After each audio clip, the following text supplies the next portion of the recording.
First thing I must do again today is to thank everybody who is now reporting to me about these various pirate channels that have been proliferating on multiple platforms and across the internet, stealing my work and my image, and in some cases purporting to sell things that I have no connection to and don't in any way endorse, and which in some cases, as I understand it, simply don't exist. Almost every hour now, I'm getting people writing to me with information about various pirate channels. Unfortunately, very often, they're channels that I've never seen, so this clearly is on an industrial scale. It has me very, very concerned. As I said, I am in contact with the law enforcement authorities. I will see what I can do. We at the Duran will see what we can do. In the meantime, all I can say is that I'm absolutely overwhelmed by the response. I am incredibly grateful for it. And I thank you all with all the feeling that goes with that for your magnificent response in this situation.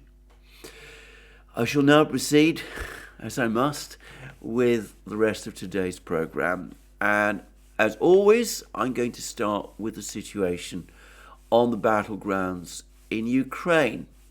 And I'm going to say straight away that the last 24 hours, I sense, have been dramatically important, though it's not entirely easy sometimes to get a clear picture of what is happening.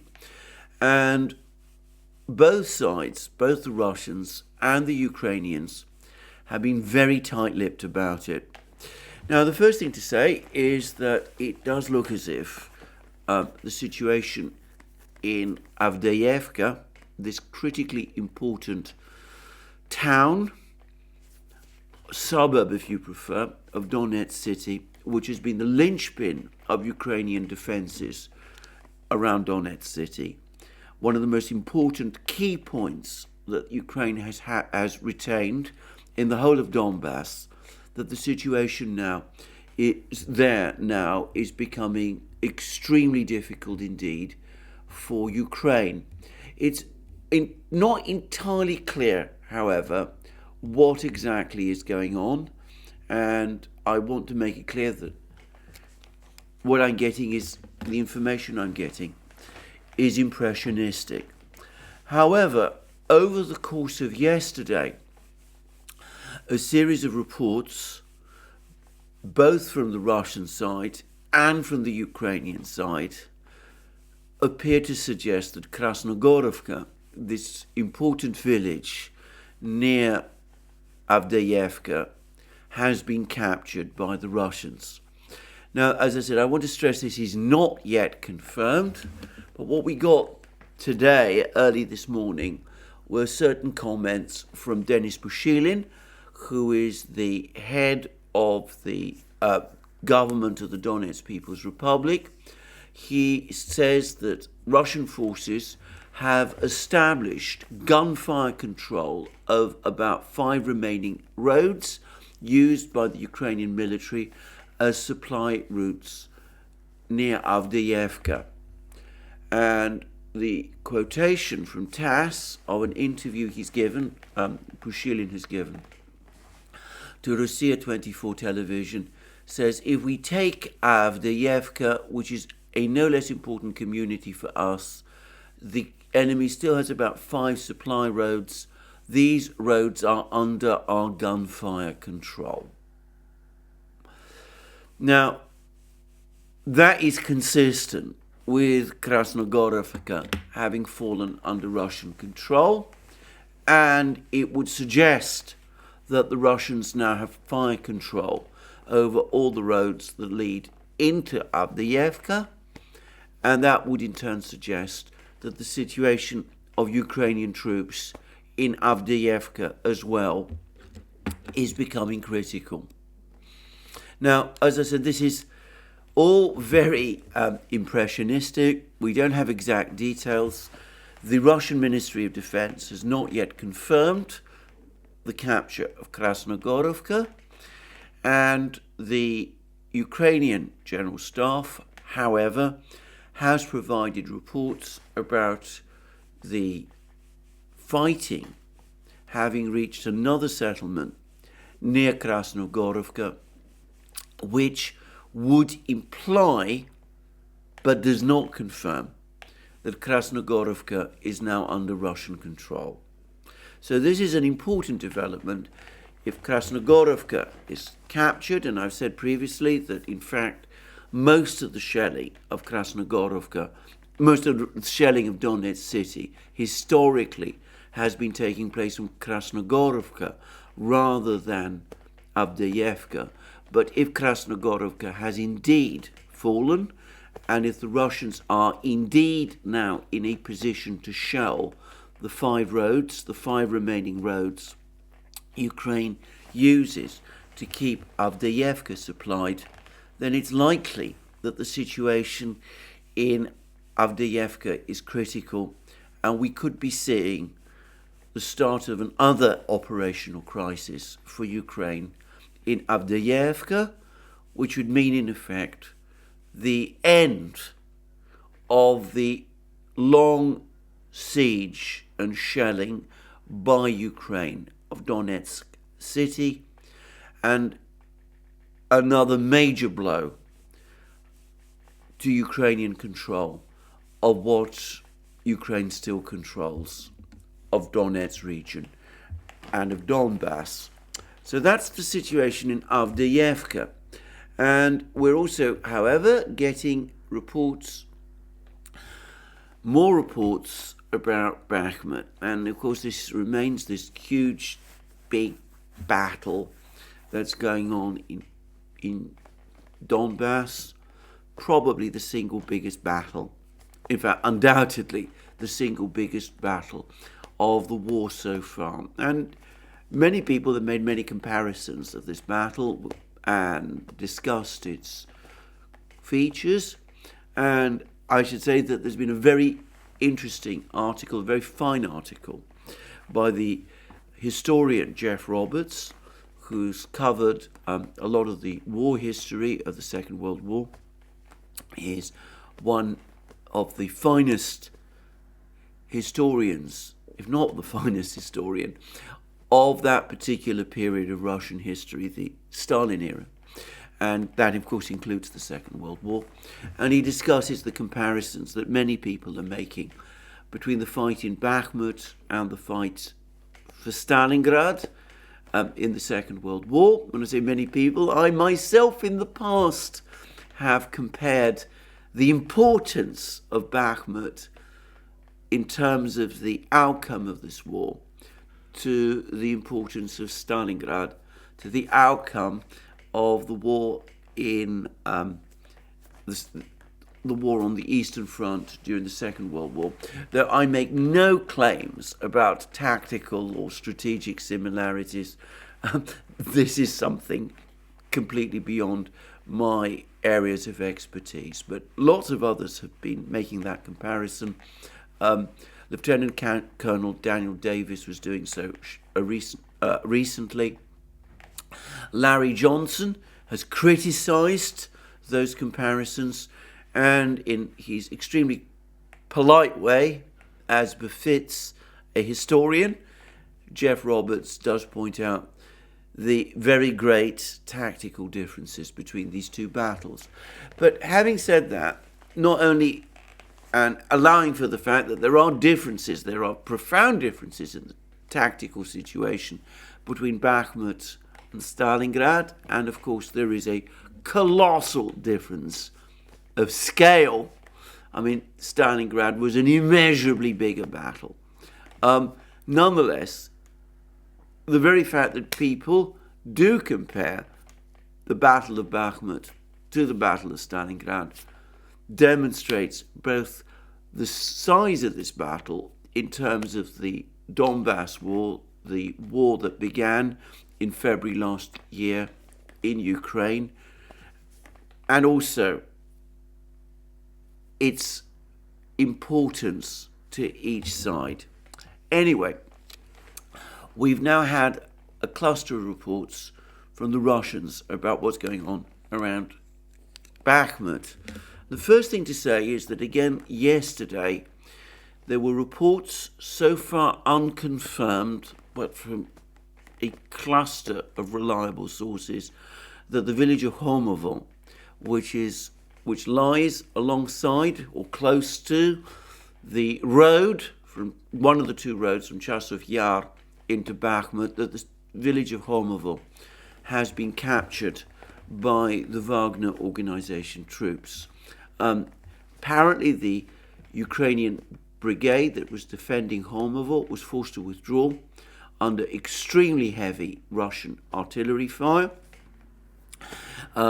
It took a while before the Russians themselves entered the village after the Ukrainians withdrew from it, but they apparently have now done so, and they're apparently clearing and consolidating the village, or at least that is what these various unconfirmed reports say.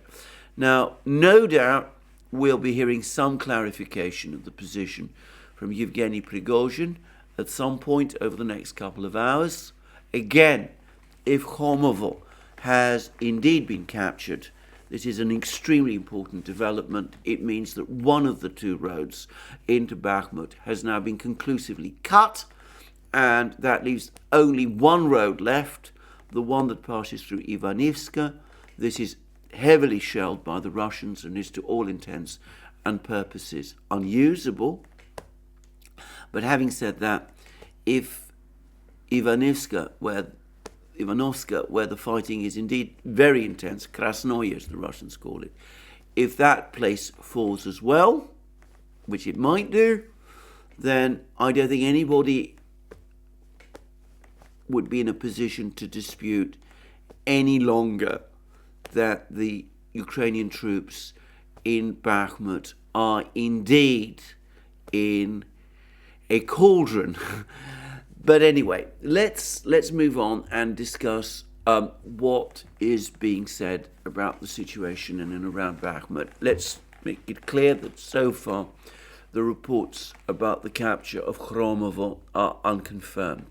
Well, this is a report from TASS, which is the Russian news agency, but it is carrying a report from Irina Rybakova, who is the spokesperson for Ukraine's Cold Yar Mechanized Brigade, or at least that's what TASS says. And according to TASS, she made this observation: for 2 weeks now, the situation with the roads in Bakhmut has been difficult. This complicates logistics and the supply of weapons. The situation is critical. In the current situation, it is difficult to hold the city. That's what TASS says. One Ukrainian military spokesman, Irina Rybakova, is saying about the situation in Bakhmut. However, Pushilin, in that same interview where he discussed the situation in Avdeevka, has also spoken about the situation in Bakhmut. He, to some extent, echoes what TASS says, Rybakova has said, but he also discusses the difficulties the Russians are experiencing in Bakhmut. He says, as for Artyomovsk, in other words, Bakhmut, the situation remains difficult and complicated. I mean that we don't see any signs of the enemy planning simply to withdraw troops. And this is in an interview with Russia 24 TV. And TASS then goes on to say that Pushilin, when added, it's extremely difficult for Ukraine to supply ammunition and food or to bring in any reinforcements along the only road, and one wonders which road it is that he's referring to, the one that passes through Khromovo or the one that passes through Ivanovska, the only road that is now under even tighter fire control by the Wagner organization. And then Pushilin is quoted as going on to say that the fighting had moved to the industrial zone, which we already know, with battles taking place in both the southern and northern parts of the city. And according to Pushilin, Ukraine has amassed forces in Chasov Yar, which is, of course, immediately to the west. Now, as I said, Pushilin now talks about only one road left. He might be, if the reports about the fall of Hormuz are true, be referring to the southern road. Actually, they're spurs of what was originally the one road, sort of separated, but anyway, that this is probably the road passing through Ivanovska, if it is indeed the case, as I said, the Chasov Yar has actually fallen. So that's from Pushilin, and we've also had some further reports about fighting elsewhere. This is again all from the Russians, and it's about the fighting further north in Kupiansk. This is this important town on the Oskol River, captured by the Russians in February last year. It became the administrative center for the Russian-controlled areas of Kharkiv region. The Ukrainians pushed the Russians out of Kupiansk over the course of their autumn counteroffensive, in Kharkiv region. The Russians have recently reported that their troops have now entered the industrial zone of Kupiansk, west of the Oskol River, east of the Oskol River, and now Marochko, Lieutenant Colonel Andrei Marochko, the retired Lieutenant Colonel of the Lugansk People's Republic, but who's clearly being used by the Lugansk People's Republic as some kind of spokesman, says that Russian troops are advancing along the Kupiansk front line, but he says that they are being obstructed by mines that the Ukrainians have laid, and that rather suggests that the Russian offensive in Kupiansk is continuing.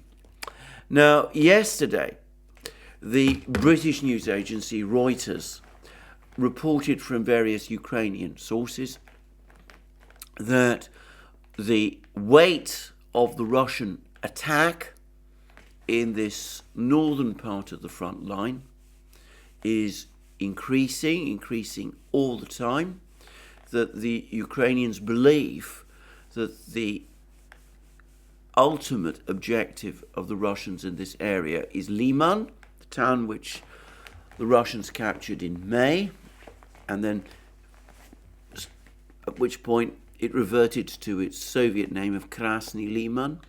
The Ukrainians recaptured it in the autumn following their Kharkiv counteroffensive, but the Russians, according to the Ukrainians, are pushing steadily back towards Liman, and presumably the fighting in Kupiansk is connected with all of that.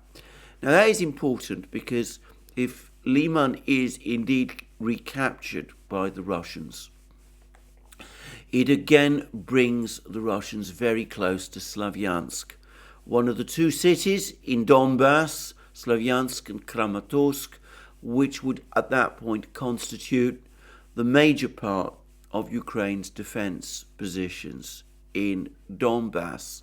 Slavyansk is very much, Liman is very much, if you like, part of what you might call a kind of larger conurbation around Slavyansk itself. And with the Russians now advancing potentially from the south, from Bakhmut, towards Kramatorsk, and with the Russians potentially advancing from the north, from Liman and Siversk, which if Liman falls, and with Soledar having fallen, Siversk would look completely untenable, at least to me, then the position of the Ukrainian forces in Slavyansk becomes extremely difficult. So we can see that the fighting in this part of Donbass, Kharkiv region is also intensifying, and the Ukrainians are coming under extremely heavy pressure. Now, 2 days ago, I covered an article that had been published by the Kiev Independent about the fighting in Bakhmut. We've now had another article in the Kiev Independent, and it gives an even more bleak account of the situation in Bakhmut from the Ukrainian side, and it makes, in some ways, extremely distressing reading. Anyway, it's by Asami Terajima, and it says, Battle of Bakhmut, Ukrainian soldiers worry that the Russians begin to taste victory. And it starts with a rather distressing quote from a Ukrainian soldier, Volodymyr, who, by the way, is 54 years old. It says, when they drive us to Bakhmut, I already know I'm being sent to death. And he's saying this whilst in a brief stay at Kramatorsk.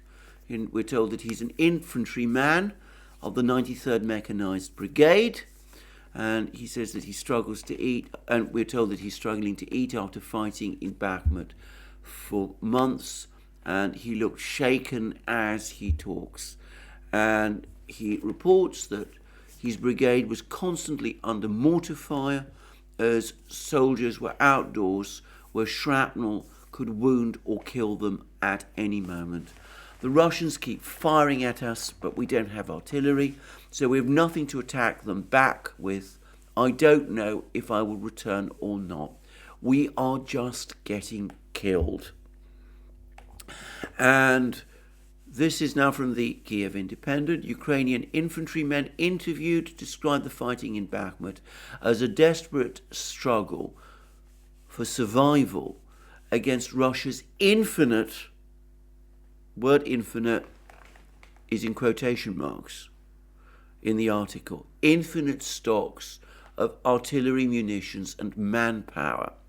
With just their machine guns and rifles, they say they braced relentless Russian mortar and artillery attacks until their hideout was eventually destroyed. And we go back to Volodymyr. He is haunted by the thoughts of his comrades killed in Bakhmut. He records a 29-year-old comrade whom he found dead after shrapnel hit the young man's head in a position. I knew he was dead, but I just kept wrapping his head with bandages. I mean, that is a story of a soldier who sounds like he's suffering from extreme levels of PTSD. And yet all the indications are that he's going to be sent back into battle. And we go on to read about others, from other soldiers, about the Russians putting enormous pressure to squeeze out the Ukrainian troops from Bakhmut, with the fiercest fighting raging in the northern part of the city. The lack of munitions and equipment, such as armoured personnel carriers, makes it hard to hold on to the city.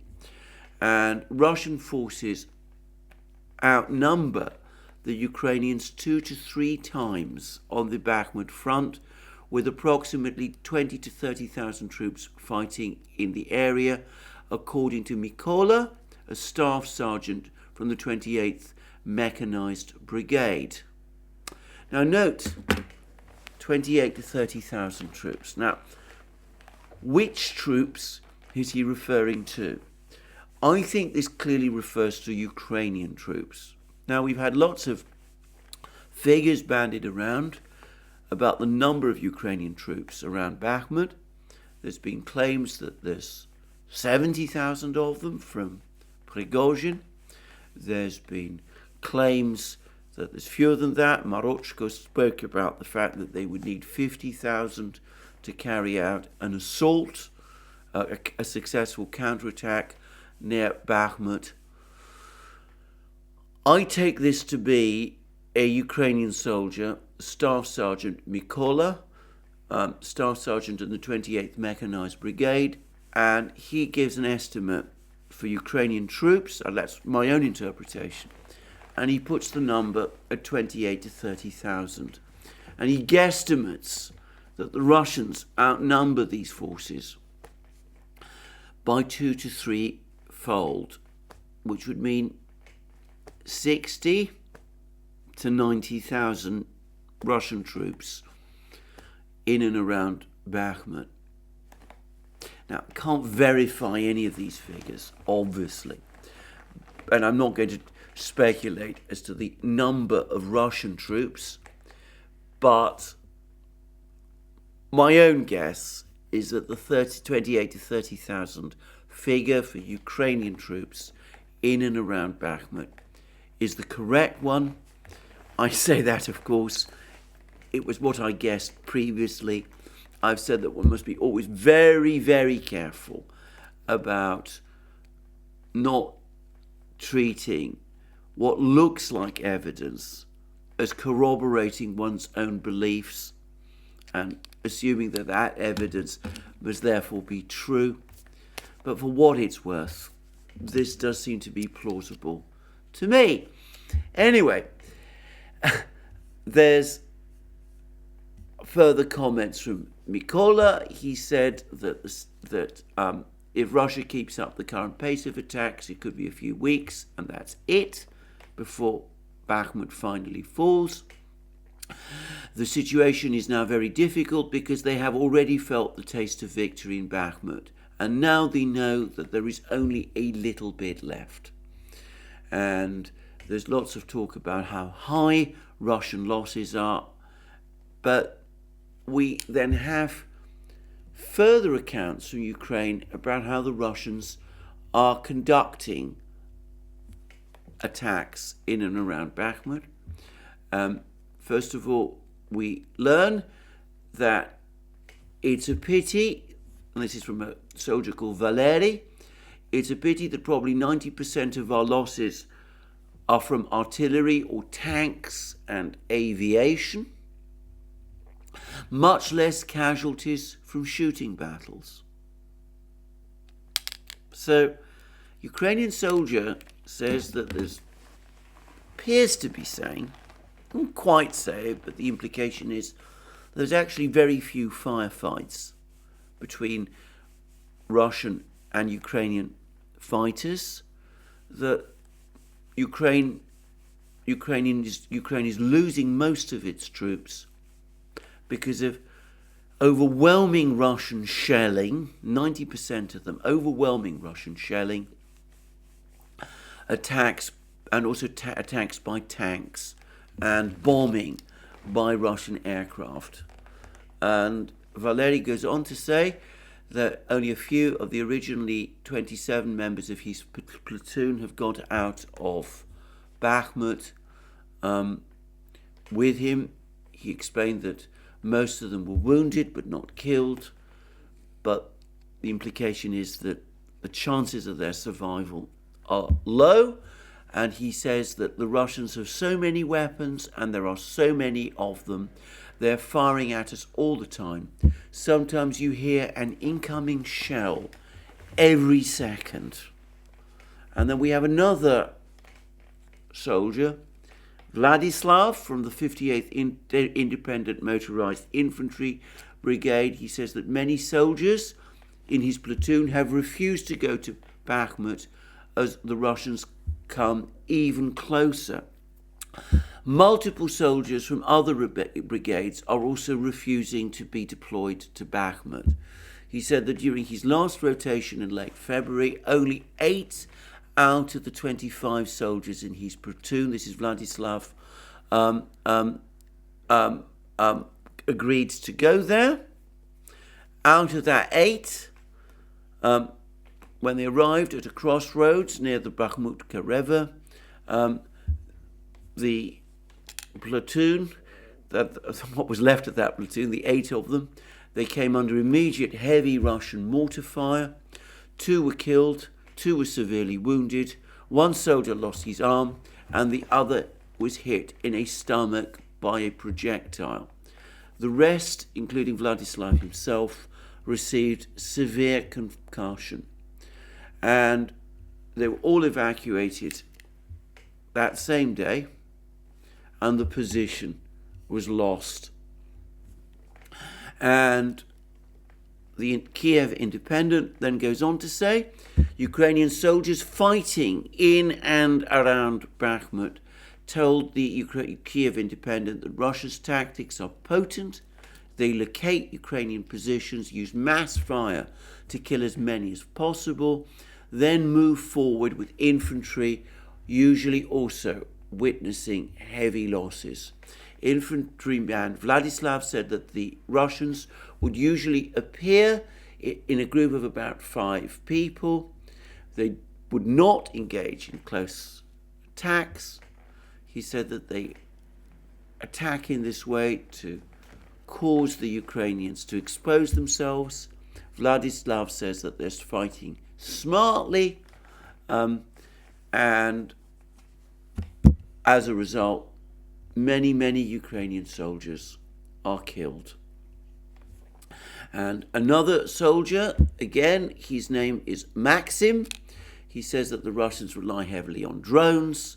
They only use infantry assaults when the drones cannot detect the positions. And again, they're extremely careful. Russians are extremely careful about not exposing themselves.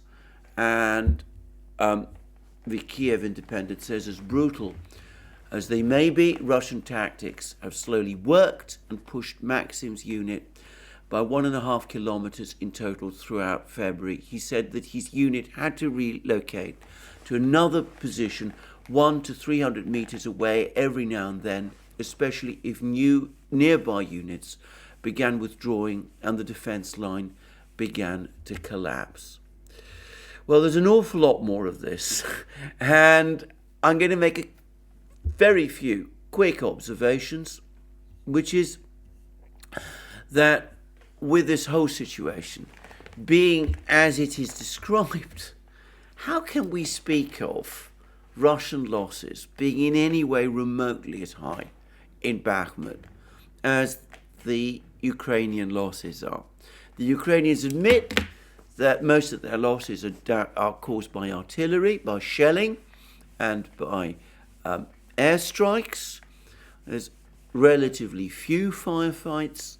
The Russians do sometimes send small squads of men forward to shoot at a particular Ukrainian position, but that's essentially only done in order to get the Ukrainians to expose themselves. That only happens if the Ukrainian positions are not identified by drones. Then the shelling begins. The Ukrainians are pounded. Hundreds, dozens of them die or are wounded. And then they have to retreat. It really is a meat grinder that is being described here. But it is a meat grinder into which the Ukrainians are being fed and are being killed. And it is, frankly, horrible. And as I said, it is distressing to read. And the article ends with a quote from another soldier. He's not identified by name. And he says that if the Russians capture Bakhmut, they will advance further to the south to Ivanivska, then to Chasiv Yar, and then further west. We are preparing in advance. Some trenches are being built. At the moment, there is enough defense, but it's for now, and I do not know what the enemy will do next. And one gets the sense that wherever the Ukrainians stop and try to hold their positions, the grinding continues and the Ukrainians get ground down and killed in these horrendous numbers. Well, I say all of this because I've now also read a really if I have to say it, I have found it infuriating article in Politico. And Politico talks about the importance that the United States is attaching to Ukraine's spring counteroffensive. And the article starts, Ukraine doesn't have any time to waste. US races to prepare Kiev for spring offensive. Washington is increasingly concerned about Ukraine's dwindling supply of ammunition and air defenses. And then we go on to read, the US military is rushing equipment to the battlefield and training Ukrainian forces at a rapid pace ahead of a major offensive against Russia expected by late spring. Defense Secretary Lloyd Austin projected a sense of urgency on Wednesday after a virtual meeting of the multinational Ukraine Defense Contract Group, saying that Ukraine doesn't have any time to waste. We have to deliver swiftly and fully on our promised commitments, Austin said. That includes delivering our armoured capabilities to the battlefield and ensuring that Ukrainian soldiers get the training, spare parts and maintenance support that they need to use these new systems as soon as possible. As spring approaches, US officials are increasingly concerned about Ukraine's dwindling supply of ammunition, air defenses, and experienced soldiers. Moscow and Kiev are continuing to throw bodies into the fight for a southern eastern city the United States does not consider strategically important. That is, of course, Bakhmut. But the Pentagon says that regardless of Kiev's battlefield strategy, the US wants Ukraine soldiers to have the weapons they need to keep fighting. And we then go on to read, Russia has spent months pummeling the country with missiles, seeking not only to cause destruction, but also deplete Ukraine's air defense stocks. Well, I've discussed this in recent programs. Ukraine's soldiers have described acute shortages of basic ammunition, including mortar rounds and artillery shells, and upwards, note these words, upwards of 100,000 Ukrainian soldiers have died in the year-long war, US officials estimate, including the most experienced soldiers. So Ukrainian losses in killed, army losses, soldiers, are upwards. Perhaps that means more? You tell me what it means. More than 100,000 killed. And that includes the most experienced soldiers. So what are you going to do? You're going to push Ukraine into another offensive, which is only going to kill more of them. Because how is this offensive going to succeed? You're going to provide the Ukraine with a dribble of tanks, fewer than 100 so far by the late spring. Maybe more than 100. I'm just guessing now. 100 Bradley infantry fighting vehicles, 14 Marders infantry fighting vehicles. I think it was 100 Strikers. You're not going to supply them with more ammunition because, of course, you don't have any ammunition. You essentially run out of that. We've discussed this many times on many programs, but even the United States is no longer saying how much ammunition it is supplying to Ukraine because, frankly, it's run out of ammunition. And that's why Ukraine is now critically short of ammunition. Air defense missiles are now in short supply too. Stocks have depleted. The Russian air campaign, all those cruise missiles, they've achieved their effect. They've depleted Ukraine's once impressive air defense system. And the Patriots you're sending to replace them, well, they don't actually work very well against subsonic cruise missiles, it turns out. They don't work very well against drones. They might work against some types of ballistic missiles and aircraft, but then, of course, the Russians have all kinds of other weapons that they can deploy against these Patriot systems. And there are not that many of those Patriot systems either. And the other systems that you sent, the IRIS system from Germany, the ASPEED system that's eventually going to arrive from Italy, whenever that's ready, which may be months away, the Hawk missiles, which haven't yet arrived and which are outdated. Well, none of them so far have achieved anything, and they're most unlikely to. So you're going to pull together this scratch force made of inexperienced, hurriedly trained soldiers. The most experienced soldiers are dead, and you are going to throw them against a Russian army, which Ukrainian soldiers on the battlefield, say, have infinite supplies of ammunition, outnumber the Ukrainian army, have thousands of tanks, thousands of infantry fighting vehicles, thousands of artillery systems, that have a very powerful functioning air force, and which, as more and more satellite pictures show, has built up massive fortifications in all the key lines of the battlefronts. This is murder. This is how it looks to me. I mean, this is, well, I can't call it even war. What is the strategy behind all of this? What is the purpose?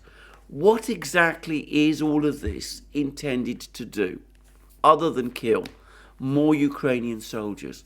And we're told that there is very little time. Very little time for what? To get an offensive, which, as I said, is going to kill more Ukrainians? And if this offensive fails, what then? And if it succeeds, what can only be horrendous cost? Again, what then? As I said, I am at a total loss to understand what US strategy is now. As I said, pulling together all these forces for some kind of a counteroffensive.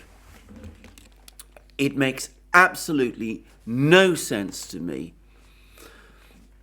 Frankly, I find it borderline criminal. Anyway, since I'm on the topic of General Austin and moving on perhaps to other things, he has actually had a telephone conversation with Sergei Shoigu, the Russian defense minister.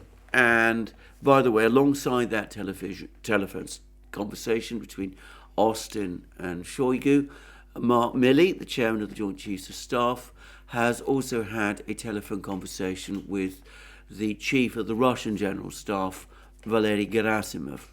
But the Russian Defense Ministry has not provided us with any informative readout about the Milley-Gerasimov conversation, but it has provided us with a quite interesting readout about the conversation between Shoigu and Austin.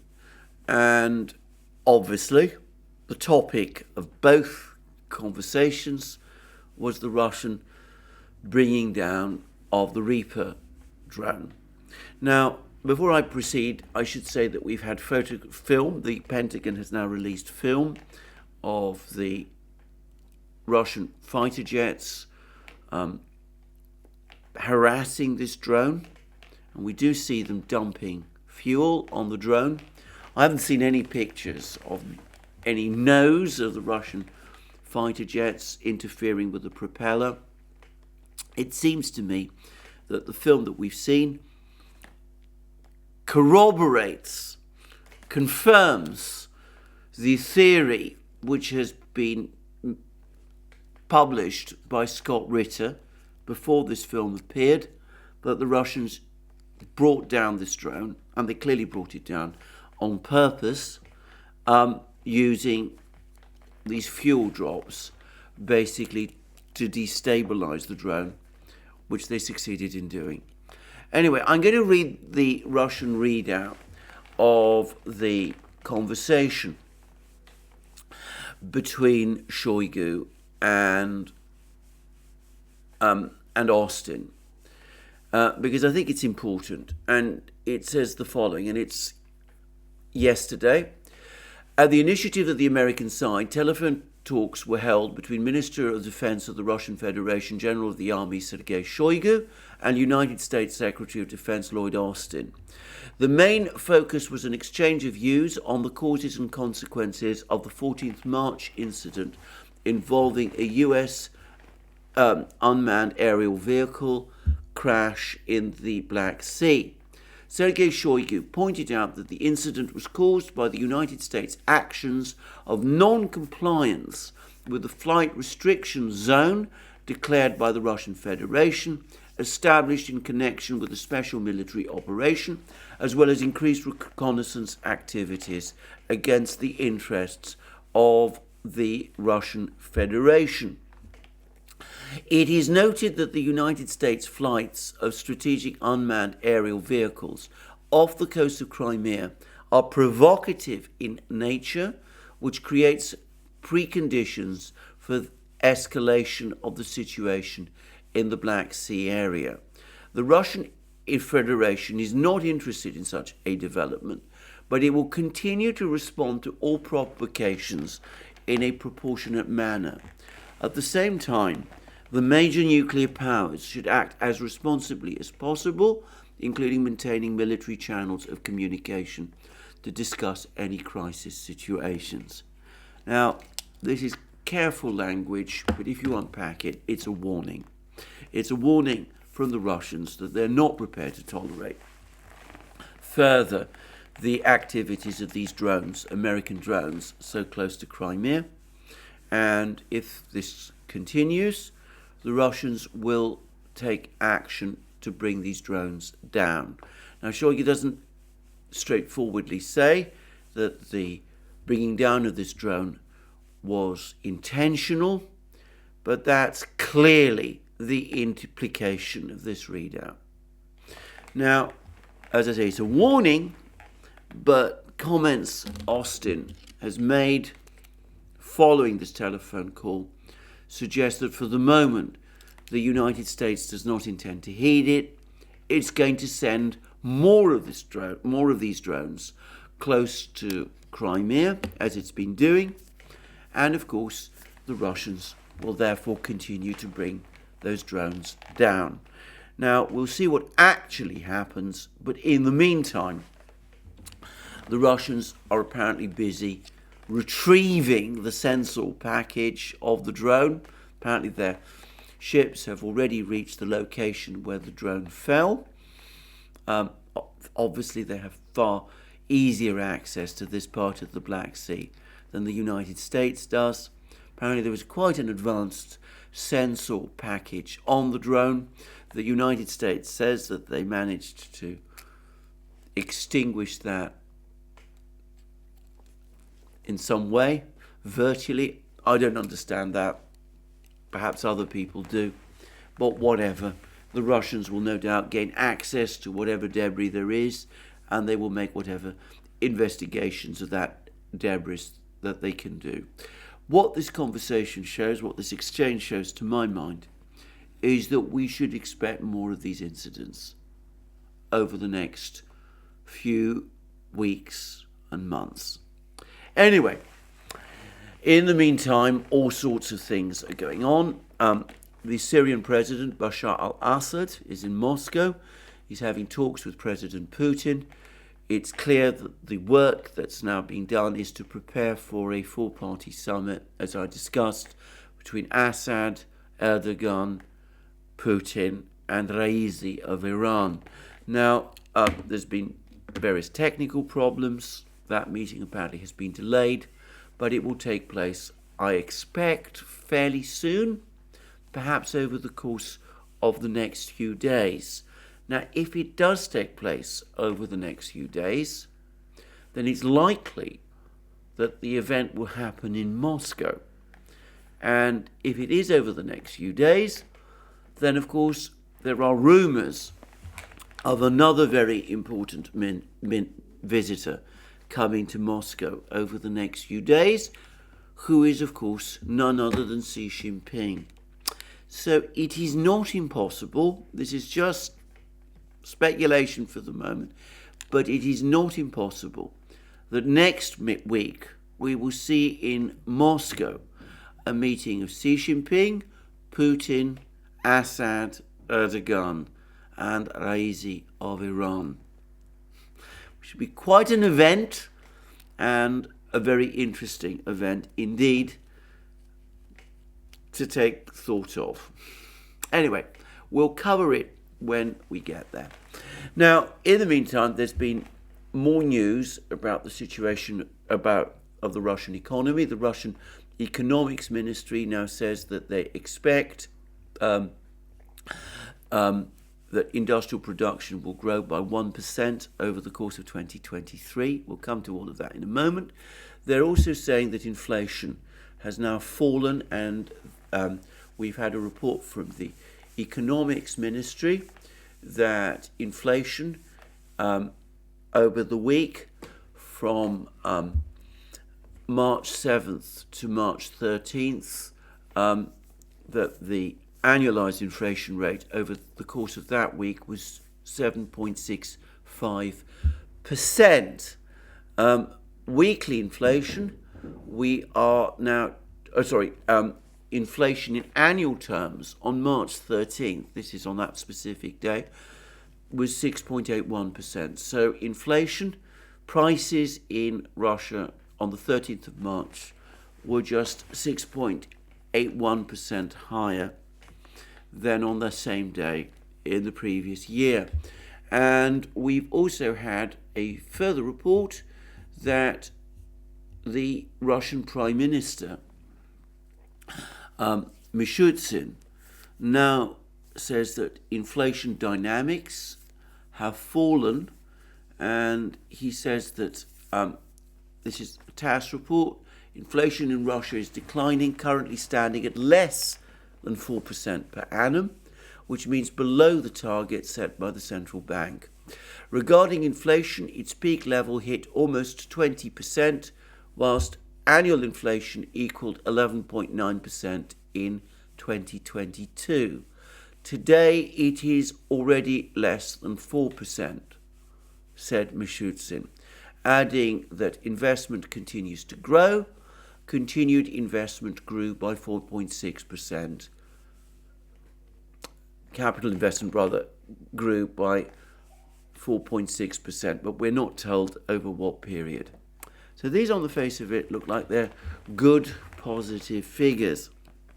And we've also had very optimistic comments about the state of the economy from none other than Putin. And he spoke about all of this over the course of a visit that he made to the Ulan-Ude factory in Russia's, I think it's in eastern Russia.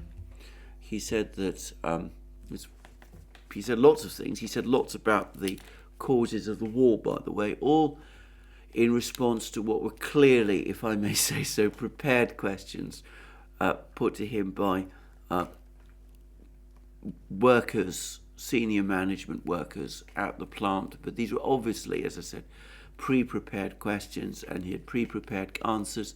So he discussed the origins of the war. He said things that, to my mind, simply mirror things which he said already, so I'm not going to touch on those, but he also said certain things about the overall state of the economy. He said that, well, the answer and question, he said, the question came from a lady called Yulia Palestinina, who is a deputy head of the Avdeevka Specialty Center. And she says, we were on the edge throughout 2022, fearing that the Russian economy would break down and collapse. We were very worried indeed, but we see that it is actively. And then Putin interrupts her. He says, believe me, I was worried as well. So there's an admission from Putin that he was seriously concerned about the state of the economy in 2022, and that he's been surprised himself about how the situation has turned out better than he anticipated. And he says that he again talked about how things are much better than many people had expected, that the GDP contraction was only 2.1% in 2022, not the 20% that many people had forecast. He then goes on to say that our financial system has remained stable thanks to the determined actions of the central bank, the government, and our largest financial institutions. He says that sales on the domestic market are on the rise. Many production industries were oversized and oriented towards the external market. Some of those exports have decreased, but the domestic market is growing, as shown by objective data from points of sale. And he talks about the fact that there was a slight decrease in real wages and real incomes. However, there is now an upward trend, which, by the way, if we are seeing inflation fall at the speed that BITCHUTE is saying, which I think we must be, then that's probably true. He also says that unemployment is at a historic low, 3.6%, and he says that participants in economic activity in Russia have grown and become stronger. And as I said, overall, he's very optimistic about the future of the economy. However, I have to say this, and this is an important point to make. We are now possibly, just possibly, on the brink of a financial crisis, a global financial crisis. I'm not saying that this is the case, but as I'm making this video, there's all kinds of rumblings about the situation with Credit Suisse. It's just obtained a bailout, call it by any other name, but that's what it is, of $54 billion from the Swiss central bank. There's worries about the general state of the global financial system. Now, if we are in a situation where there is a global financial crisis, then of course all estimates or guesstimates of what is going to happen to any particular economy, including the Russian, now become, to some extent, I suspect, redundant, because a global financial crisis is, to be very clear, an unpredictable event, and one which makes any future guesses as to what is going to happen similarly unpredictable. I've noticed, for example, that oil prices, which had been hardening over the last few weeks, have now again softened. Now, as I said, we may not get a global financial crisis.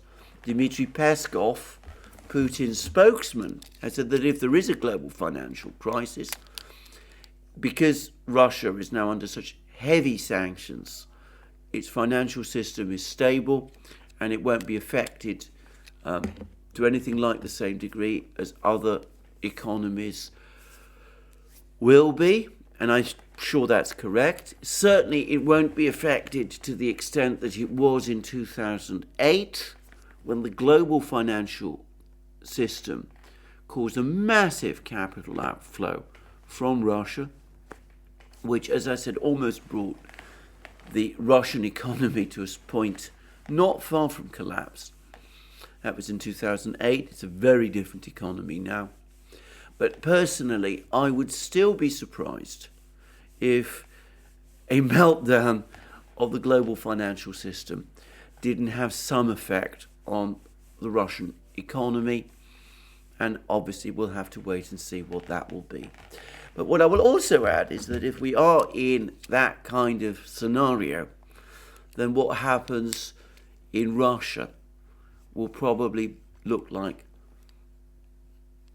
a minor affair compared to what will happen in other places around the world, including in the West.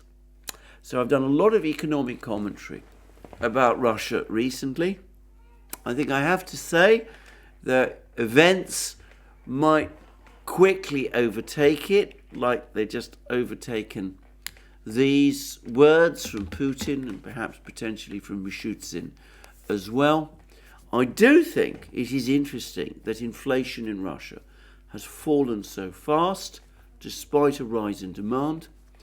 It does seem to me as if it's quite likely that underlying inflation in Russia is probably now lower than it is in some Western countries.